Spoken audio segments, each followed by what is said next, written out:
Hello guys, welcome to our YouTube channel Easy Tricks app. In today's video, I will tell you how to add a number on WhatsApp from another country or from a different country. This is very simple, very easy, no trick involved. Just open your WhatsApp app and then go to new message here. And here you can see the second option, new contact.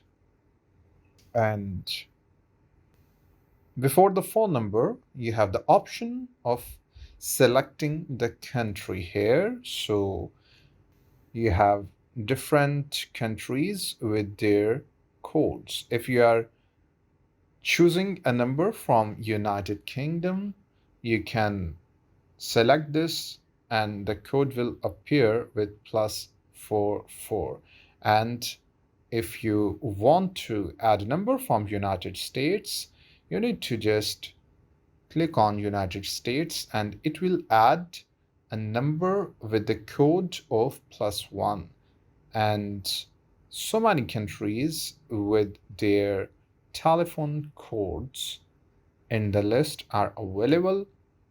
Select the country and then type the phone number, write the first name, last name of the person, and then save your number to WhatsApp. That's it from today's video, guys. If you're new to our channel, like the video, subscribe the channel, and press the bell icon for future notifications. Take care.